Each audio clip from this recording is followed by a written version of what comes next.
Pinalaga ng ilang mga kongresista ang umano'y pagtataksil ng pamahalaan kaugnay ng kasalukuyang sitwasyon ngayon ni dating Pangulong Duterte, kung saan iginit nila na hindi sa ICC kundi sa Interpol lamang nakipag-ugnayan ang pamahalaan.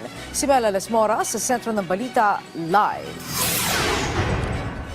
Angelic, pinayuhan ng ilang kongresista si Senador Ronald Bato de la Rosa na harapin na lang ang kanyang kaso.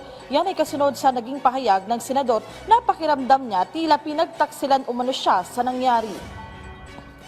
Ayon kay House Deputy Minority Leader Franz Castro, tama lang ang ginawa ni Pangulong Ferdinand R. Marcos Jr. na pakikipagtulungan ng administrasyon sa Interpol ukol sa pag-aresto kay dating Pangulong Rodrigo Duterte sa bisa ng warrant of arrest mula sa International Criminal Court. Hindi sang-ayon si Castro sa sinabi ni Senador Ronald Bato de la Rosa na nakaramdam umano siya ng betrayal to the max dahil ipinangako noon ng administrasyon na hindi makikipag-cooperate sa ICC.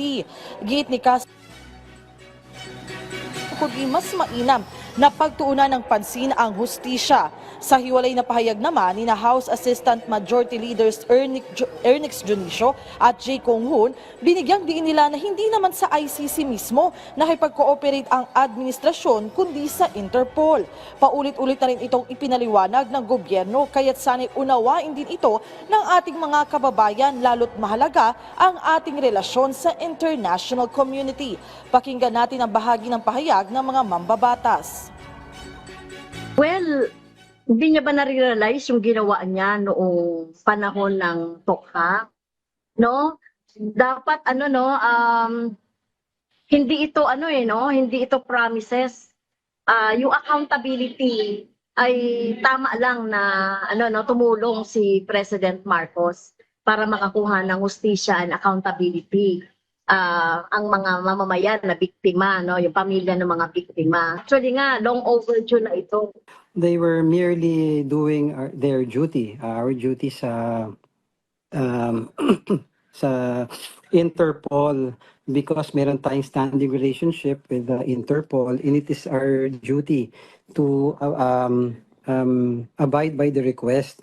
Likewise, that when we request anything sa Interpol sa mga ibang pagkakataon, like what the President mentioned, that's one of the reasons why nahuli si Alice Guo.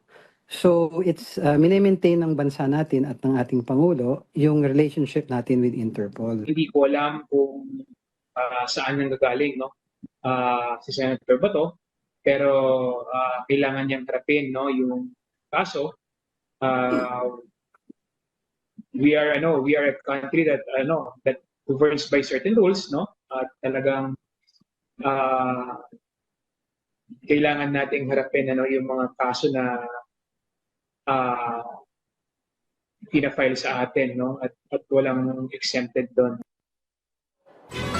Angelic, ngayong nakarating na rin siya dating Pangulong Duterte sa The Hague, the Netherlands, ay umaasa naman ang mga kongresista na magpapatuloy ang pagpapairal sa due process para mabigyan ng pagkakataon din ang kampo ng dating Pangulong Duterte na maipaliwanag at maibahagi ang kanyang panig ukol sa issue. Angelic? Okay, maraming salamat sa iyo, Mela Lesmoras.